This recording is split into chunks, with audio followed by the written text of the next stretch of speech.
Alright guys, hey, it's Ope here, Ope Gaming. As you may see, I'm clean shaven, and it does bum me out, but I was tired of eating my beard and my mustache and all that. So I'm just going to restart, makes sense, right? Coldest month of the year. We're starting to get into the coldest months of the year. And sorry if my voice is a little deeper than normal or more gritty because I'm fighting off cold, so that's just what happens. But anyway, so today they dropped a bunch of information. Yeah, I've been absent since the 11th, so it's been 11 days. I did do a shard opening last week with my clan, and everybody got some champs, which was nice. But they finally dropped this, what's happening in Raid Next video. They go over the empowerment system, which is the dupe system for all the champions, mainly legendaries. Then they go over Hydra, and then they go over a bunch of just fucking quality of life stuff that's just amazing. We've been wanting it for years, and they finally came through. Honestly, this update's probably the best update they've done in quite a long time. And I honestly, there's nothing about this update I don't like. Not a thing. All right, maybe some stuff I'm iffy on, but it's not. I don't dislike it. They're making an effort, and it shows. So let's go over it. Hey everyone, welcome to our latest edition of What's Next in Raid, where we'll be talking all about what's coming next in Raid. We've got a whole lot to wriggle through today, so let's we got just quality of life right stuff. into it. Again, and being upgraded with a bunch of new additions. So the first new add-on is Faction Guardians, where you assign a special So Faction Guardians, you can put 10 legendary dupes, 10 epic dupes, 10 rare dupes to strengthen the rarity of those rares in that faction. So you put 10 dupe rares in there for Ogren, all of them get bonuses. We'll see if he shows you. And with this feature, well, there's okay. We'll get to have your so here you go. Somebody apparently has very lucky or unlucky, how you want to look at it, Mollies, ton of them. And then you put 2 in here, you get plus 10% HP to all your legendaries in the dwarf faction, plus 10% attack, plus 30 and 30 resist accuracy, defense, and then speed at the end, which is nice. This is, in my opinion, the best part of this dupe system. Honestly, 100%. You know, we may not be able to do anything with our tokens right now if you've maxed out your guild hall or your great hall, but this is like another great hall. This is like you get some more bonuses from your great hall, which is awesome. You know, like accuracy and resistance right now, resistance, a lot of people are struggling with, and the Doom Tower requires it the most, and so does Arena. So you're really wanting to at least have 6 duplicates to unlock this portion here. And if you are lucky or unlucky and you have 10, you want to get all the way down here to the speed. And you can do the same thing here for the epics. You're speed tuning your guys for clan boss and stuff. This is where you want to go. Get down here, get some plus extra 6 speed for your Demythic comps or your Man-Eater comps, or I mean any of your unkillable comps. It's great. We'll keep going. And eat it too, because you still get to keep your Faction Guardians and use them in battle, which is going to be a huge boost to early and mid-game players. Let's jump to the empowerment. Other 2 additions are exclusively empowerment can only be done to legendaries. For duplicate legendary champions. First, you can empower champions using their own duplicates or some surrogates if you can't get more than one of that champion. So do you see when you put 1 in, you get the first bracket, you put 2 and you get this one, put 3 and you get this, or I'm sorry, let's go back a little bit, sorry. Yeah, so it goes across the top. Right? No. Duplicate legendary champions. First, you can empower. Okay. So your first one you put in, you get these bonuses here. Right? Nothing to speed yet, though. Speed comes on your third. Champions using speed comes on your second. Jeez, I'm just totally wrong. Speed comes on your second, then you get more of everything here for the next empowerment. Or some surrogates. And then boom, right here, you get crit rate and crit damage for that one. I've seen people talk currently in the community about this. The only one that a lot of people are like, oh, I will definitely do this, it's for Trunda. They'll just put all of it into Trunda, and Trunda will just, because she is a female Thor, you know, Miss Thunder Thighs, she's just going to lay waste to everything, so. If you can't get more than one of that champion, like Lydia. You can only go up to 4 times, so Lydia will take Visix. Let me pull up something from my clan here. We'll just move this here. So, currently, this is what Hell Hades was showing in his video. I haven't watched it yet. But Nobles will go into Ninja, which nobody's going to cry over that, because Nobles fucking garbage. and they'll just pumping them into Ninja, because Ninja is definitely top tier. Vizix to Lydia. You know, Vizix is really good now, so that might be a little bit heartbreaking. Bastafis, no one's going to give a shit about Bastafis, so that's a good thing on their part. To Thea, the Tomb Angel. You know, she's still very underwhelming, but with this new Hydra clan boss coming up and Hex being a big part of it, you know, she might be better. I can only assume this is Gomlock Skyhide right here behind Hell Hades, and I don't think anyone in their right mind is going to put a Robar into a Gomlock. Gomlock is not good. I mean, he's okay. He's not amazing, you know, for all the trouble you go through for him. Robar, now, he hits harder than Trunda, and he has an easy setup for it, so it's up to you. Little Miss Annie, same thing. I don't think anybody's going to cry over putting a Little Miss Annie inside of Urost. Urost is amazing. He has one job. Really, it's Solo Scarab King in a very fast time. Nagdar is actually pretty decent, a lot of fun. Nobody's gotten this guy yet, so we don't know anything on that, but I just wanted to show you that. Just kind of go over it. Beef up your champions to make them extra tanky, extra killy, or extra you have no use for. So, to unbind them, you get life tokens. So, we remember that you can sacrifice legendaries to get life tokens to purchase other legendaries, is what this is talking about. So, as you can see, he just clicks on Skull Lord Vargal, and it's like, okay, well, you're going to get 500 for this guy. People are thinking, okay, non-voids are 500, voids are 1,000, because just what we're assuming from this picture. I'm going to stop you there. I think what they're going to do is it's going to be the champion in the game where its place is, like how good they are. That's how much coin you'll get or not. You know, this actually their thought might, think about it, their thought process is probably right, but never mind. You'll be able to permanently release them from your service in exchange for a life token. Right, and then you can go, take those life you tokens can buy people with them. So as you can see, Manaya isn't worth very much, 2,500, but that's 5 dupes for Manaya, 6 for Tomb Lord Foley, Molly, and Fushan, and then 8 for Sir Nick. So you'd put 8 in for Sir Nick. Now, as you can see, they're all judged differently. It's like, oh, Manaya, is she good? She's okay. Tomb Lord, fucking amazing. Foley, mwah. Molly, mwah. Fushan, mwah. Sir Nick, double, mwah. Great, right? So, I guess it's going to be on the worth of the champion. So then another question you can ask yourself is, well, how much is a Krisk worth? How much is Siffy going to be worth, you know, for me to buy them? Who knows? But I don't see anybody doing this unless there's just this game-breaking legendary floating around in here. You know what I mean? If I saw a Mashald in here, I would highly consider it. If I saw a Dracomorph in there, I'd highly consider it. You know, I actually might go for the Fushan if I don't get one by then, because I'd like to make a Demythic comp because it will be able to push out more damage. But we'll see. We'll see. Some that were available via fusion events in the past. So that's not. So quality of life improvements, it's about to be amazing. Very soon, but that's not all. Let's take a quick fire look at a bunch of other updates we're bringing to Raid soon. This is hands down the best part of this video. First, the Shadowkin are not the Shadowkin faction, but yeah. Getting their own faction crypt. It means together in a single sorting orders. Okay, so the Shadowkin faction is going to come out. They're telling everybody, hey, finish your faction wars if you want Lydia before then, because if you don't, you're going to have to finish the Shadowkin faction to get Lydia after that. All right, so get your poop in a group, get it done. Okay, now this is the best part about the tavern. From ascending to descending, XP brews will also be grouped together in a single Look at that, a slide bar. Oh my God, thank you. 1,000 kegs. This guy's rich.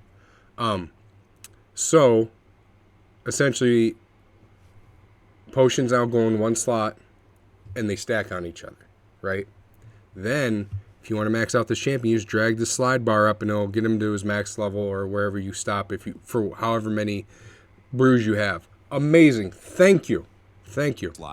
That saves so much time. Things quicker and easier to manage, and we're also adding a slider to make it even easier to beef up your champions in one go. Third, we're adding rank and rarity filters to the artifact storage. Thank you. Thank you, Jesus. Thank you. All right, look at this. Now we can get rid of all the 3 stars we don't want. If they're hiding somewhere, you know, you scroll through sometimes, there's still that odd piece that's hanging out there. And the same thing for like uncommon and common, rare, and by the way, this is mythic, and that comes up later in the video. But awesome, thank you. This is what we've been asking for. As well as making it possible to select all the artifacts you filtered for with one tap. We're increasing the number of save teams to 50. Save teams to 15 for each area of the game. Dungeons, 15. Faction Wars, 15. Arena, 15. Doom Tower, 15. Can you imagine it? This was the one I was wanting the most. Because now you can speed tune your teams for Faction Wars. Instead of my night revs taking like 4 minutes because Tomb Lord keeps decreasing. I get unlucky and don't get the stuns I need on the Man-Eaters at the end for stage 20. And Tomb Lord just keeps decreasing everybody's turn meter to 0. And he just keeps running in there and slapping people. And they never die. This is going to be great because now I can modify that team to how I want it to be. That's awesome. It's amazing. Thank you, Plarium. Thank you. And we'll be dividing them up by game mode, so you have 15 for each mode. We're also Each making mode. it possible to create farming setups that you can run in multi-battle mode, Yep. along with being able to set different skill instructions for each round of a battle separately. Alongside the So each round of a battle, it's each wave. So it's like wave 1, I want him to do this. Wave 2, I want him to do this. Wave 3, I want him to do this. We get to do that now. That is great. Awesome. these changes, we're exploring some options for how to make it quicker and easier for everyone to speed things up Super raids will now be put in, it looks like, permanently. That's what it looks like. throughout the game, starting with Faction Wars and the Doom Tower. We're going to be kicking things off by enabling super raids for Doom Tower boss fights. Doom Tower boss fights, you're going to get super raids. So, like I said in a couple videos ago, I'm going to farm Baumel instead of the Dark Fae for this next rotation of that Doom Tower. That's going to help me out greatly because it's going to take me like 12 minutes a run.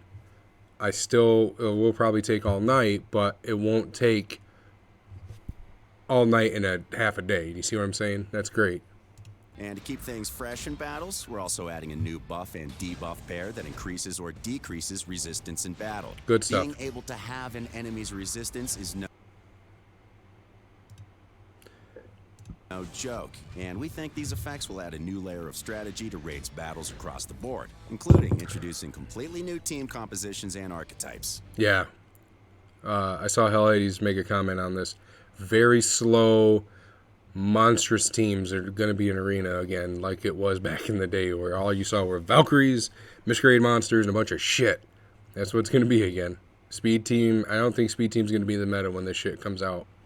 With high resistance and everything, plus with the new artifacts and accessories coming from the Hydra clan boss. And since we're on the subject of new team compositions, the best thing for that Look at these is champs. new champions. Boom, we got a Kitsune champ. Awesome fox lady. She got tails and stuff, and it looks like she's got some magical scroll bindings on her buttocks. She's got a white lotus with a little secret kill you dagger. A bit of a tradition These are here her on our hands. What's Next series. Looks like there's death on one hand and something else on another. She's pretty cool looking. Definitely not kid-friendly, Plarium, You're looking at but that's now is fine. a first sneak peek into the next line. Oh, she got blue magic flames come off her tails. Hell yeah, dude. I bet you this is what Naruto wishes Kurama looked like. Dungeon delving. This guy looks like Hanzo from Overwatch. That's all I gotta say. He legit copy paste, little alt here. I mean, when I see these character designs, it really reminds me a lot of what Elden Ring is gonna be like. Which, you know, thank whatever gods are in the universe that's coming out soon. Boss beating badasses. I mean, look at it. Oh, he might do something with her though. Look at this. There's a Kitsune here, and then there's him. Huh. How about that? It's a tattoo on his forearm, it looks like. Coming to Teleria in the near future. So probably new partners. Okay, that's all we've got for you. Oh, wait, one last thing. Oh wait, the Hydra. You might have already seen a few leaks from Raid's sleuth-like detective community about the Hydra already, but if you haven't, here's a full breakdown of what will be Raid's toughest, scariest, and biggest boss fight. The Hydra is our second clan boss, in addition to the Demon Lord you're all well acquainted with. However, So let's go over it, right? You're gonna get 3 keys. it's a bit different than just fighting one Let me just boss. make it up You here. all know the old commonly used adages. 3 4 keys. heads are better than 1. 4 snakes in the hand are worth 12 in the bush. Joke, the more joke, joke, serpents, joke, the joke, better. joke, joke. Well, they're all true in Raid World too. Cool. This Very unkillable beast will be bringing 4 heads to every fight. So there's 6 heads. Essentially, when you decapitate a head, one of these ones will pop in, right? You get 3 keys, and I think you have to do it over a week's time. Let me look. each with totally unique skills and mechanics to deal with. Actually, it'll be bringing 6 heads, but you'll only have to deal with 4 at any one time. We'll get into that a bit later, but first, let's break down the basics. It's a big fight, and you'll need reinforcements, so you'll be taking 6 champions into each Hydra battle. And just like the other clan bosses, the Demon Lord, you'll be battling the Hydra to chase high scores and win huge reward. Yep, so it's chest again. Whatever, how much damage you do to the Hydra clan boss will be what level chest you unlock. These Hydra heads will eat your champions at some point in the fight, and you will have to deal enough damage to them because their health bar will show up green here. You'll have to deal enough damage to get rid of that green health bar to get them to spit them out or you decapitate them or whatever. You'll be fighting to stay alive. They already got a debuff on them down here, it looks like. As long as possible and deal as much damage as you can along the way. Yep. However, unlike the Demon Lord, the Hydra will be running on a different cycle. While the Demon Lord resets every single day, the Hydra will reset once a week. So the Hydra resets once a week. You get 3 keys a week, and you really have to coordinate with your clan how you're going to take down this, cocksucker. So on top of that, another question is he going to have infinite health at one point so everybody in the clan can get a shot at this piece of shit? Nobody knows. We don't know yet, but I'm hoping.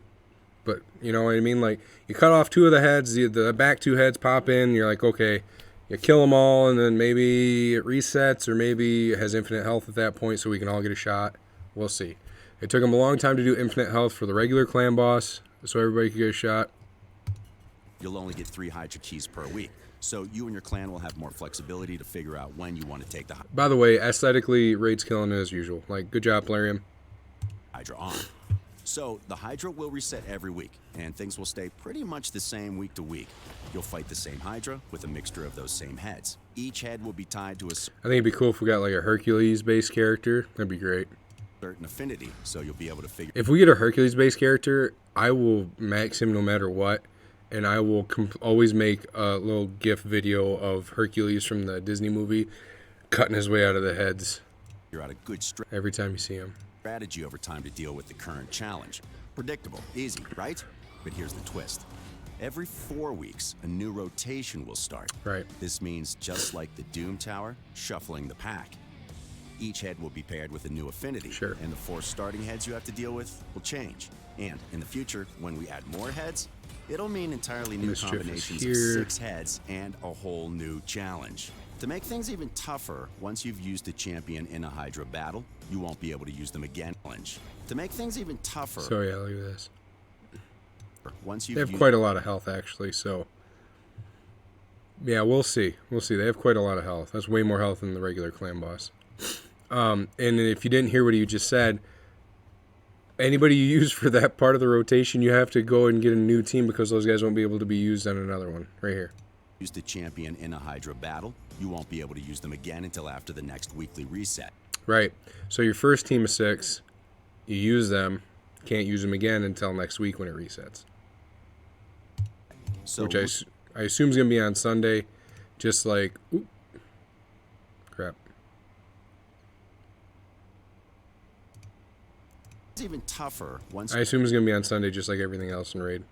you've used a champion in a Hydra battle. Then, every month, Rotos, by the way, I think is going to be key because AoE damage isn't going to work like it used to. So Rotos being like one of the best single target snipers, and the fact that he steals enemy max HP and he gets stronger, he's going to be really good. Especially if you have like 3 Rotos and you're going to be like, perfect, this is going to be great. re-examine your strategy again because the script may very well have been flipped. Because each head is so unique, you What won't be debuff able to is use that? the same tricks Reflect? every time. We're not going to cover each head's skills right now, but here's a quick snapshot of the 6 heads you'll be Did fighting you see that? She was able to decrease the duration of all their buffs. This Arbiter was. against in the first rotation of the Hydra. And you bring in a Whirlim so they can't resist the decreased accuracy and crit damage. The head of Torment, the head of Decay, the head Cool. of Wrath, the Cool. head of Blight, Cool. the head of Suffering, Cool. and my personal favorite, Mischief. the head of Mischief. If those names alone don't sound scary enough, wait until I was you hoping see they'd have them in more battle. frills like Things this guy get here. real crazy. You'll be fighting 4 of these heads at the same time, and you'll be fighting hard to stay alive. Wrath looks like the Hound if he was a Hydra. Like all these other Hydra brothers pissed on him and shoved his head into the fire, and now he's upset. That's why he's angry. And deal out as much pain as possible. You want to cut off the Hydra's Look at heads to Ninja there. maximize your damage. But cutting off a head doesn't mean you only have to fight against 3 heads. Remember how we said the Hydra brings So 6 heads? decapitated. Well, if you do manage to decapitate a head. So, okay, yeah, did you see that? Hold up, let's go back to that. Infinite life right there. Great. All right, that answered my question. Heads? Well, if you do manage to decapitate a head, another will grow back. You cut off the head of Blight, and it might come back with a vengeance. Or it might be replaced by the head of Decay or head of Torment. And we really mean gone. You won't be able to revive them, and you'll have one champion missing for the rest. So you see how this guy's engorged like a snake? He ate one of the champions, and you have to get rid of this green health bar here to get him out. Or if you're able to kill him before that, I don't know which one would happen first. Probably get him out. Fight. Sounds like a tough battle, and it is. But the rewards are more than worth it. To recap, you fight the Hydra just like you fight the clan boss. Higher scores, better rewards. Rewards will be earned in the form of Hydra chests, given out at the weekly reset. And better yet, if your clan manages to fully deplete the Hydra's HP. Also, you'll get legendary fragments for this Mythia is her name, I think. She's a Gorgon. And this is all based on Greek mythology, where they're taking their inspiration from, and so is she. But she's got wings, so she kind of looks like a bastardized version. I think she's like the same skin as Sikia, Flame Tongue. You'll see her. You get clan coins too. Double the rewards. Let's talk about what those rewards are. Aside from the obvious things like clan gold, clan XP, there are some serious rewards on offer. First, you'll be able to win fragments for an exclusive champion, Mithrala Lifebane. Mithrala Lifebane. Yeah, she's literally, it's the same skin as Sikia, which is fine. She's a Gorgon with Hydra's fur hair. Already taking huge inspiration from Greek mythos. She's going to cause petrification and poison. Petrification is one of the new debuffs. Here, and Mithrala fits into that perfectly. We'll be releasing a dedicated champion spotlight for Mithrala soon, but to be able to win a whole new type of artifact from Hydra chests. We're not talking. By the way, these are great. This is my favorite right here, but this one's really legit too. This is going to be on every Duchess and Siphi, and everybody's going to fucking hate their life. Just a new buff or boosted stats, but an entirely new breed of artifacts that give you set bonuses depending on how many you have equipped. These special variable artifacts will give you an extra bonus with only one of their kind equipped. So the mythics are going to come out just like legendaries. You get to see all the substats first, but one of those substats is already going to be rolled up once without a penalty of you rolling it up. You see what I'm saying? So technically you could get a perfect piece by getting 5 rolls on a speed substat. Imagine how fast that's going to be. It's crazy. It is lunacy. So this is that stat right here. Defense was already rolled up on, so that's why it starts out at 13% here. And then they roll it up and got a double crit rate, double resist. That's actually not a bad piece. This one is a all-around decent piece. Another bonus if you equip 2, 3, 4, or even a full 6 of them. These are unlike any other artifact sets in Raid. So the protection bonus for this set, for the protection set, you get your first piece, just one piece. 20 resist, 2 piece, 15% hit point, 3 pieces, 12% speed. Sound familiar? Sounds like a speed set. And then you can get 15% chance to place a protected buff, which means it's gonna, any buff on you will be protected, which means it can't be removed. And then you have set bonus of 5 pieces, you get another 12% speed. So you're going to get 24% speed with 5 pieces, right? This actually is okay because it encourages and or makes it not as bad to have broken set pieces, because you're like, this one protection piece is this good, right? You can get 3 protection pieces and then have like an off thing of others, right? And then you can get down to 15% chance to get another one protected. And will open up huge possibilities in terms of set 1, Stone Skin. Equipping a single artifact from this set will give your champion a modest but useful 8% HP boost. Equip 2, and you also get an extra 40 resistance on top. But equip 4, and you'll get access to an entirely new defensive buff called Stone Skin, which you'll get for 1 turn at the start of the round.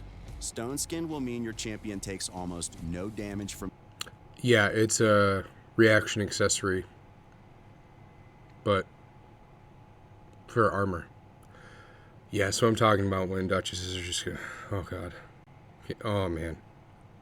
I wonder what Aria's gonna look like, that's it. From enemy attacks. And then when you get 2 of them here, you can get Stone Skin for 2 turns. And Hell Hades made a comment about bomb debuffs being part of the meta after that. I think you might be right. And makes your champion immune to all debuffs except for that's called a protection Too set, soon, and yeah. it works the same. So the protection set's the one I'm really same excited way. about Equip personally. 1, 2, or 3 artifacts and Yep. get extra stats. But at 4, the set has a chance to protect any buff the wearer casts or receives. Yep. Protected buffs can't be removed or stolen. So they do this and they're like, oh look, protected buff, and they highlight a debuff. So I think that's just a fuck up on their editing part. But yeah, these buffs protected. So this set is sure to be invaluable But look, it's a protected debuff. There's actually an outline here in the game. That's weird. to any champion whose buffs are the bedrock of your team. Just like the Stone Skin Weird. set, this becomes even more powerful at 6 pieces. The protection champ Look at that, 20 resist, 15 HP, a speed of 24, and then 30% to protect those buffs. increases, plus you have the Pretty good. benefits of all the other Stone Skin and protection artifacts will be available in an entirely new rarity, Mythical. Currently, these are the only sets that can come in Mythic Rarity. Mythical artifacts are a step up from legendary artifact, meaning you'll be able to eke out a little So like I said earlier, defense was already, once you got that item, this defense had already rolled 1 on it, right? So then you could roll 4 more times, hit that defense 4 more times, and then just have this crazy defensive piece. I love it. Everything in this trailer I love. Thank you, Plarium. You've reinvigorated me. But yeah, there you go, folks. Hey, that's it. I don't want to take up more of your time than what the trailer did, but I did, so I'm sorry. But I'm just giving you my thoughts on it like everybody else did. Like and subscribe. Hang out in the bottom. We'll see you next time. Have a great day. Remember, also, by the way, CVC tomorrow. So save your resources like my video said. Save, save, save, save, save. Hoard, hoard, hoard, hoard, hoard. All right. You have a good day. bit more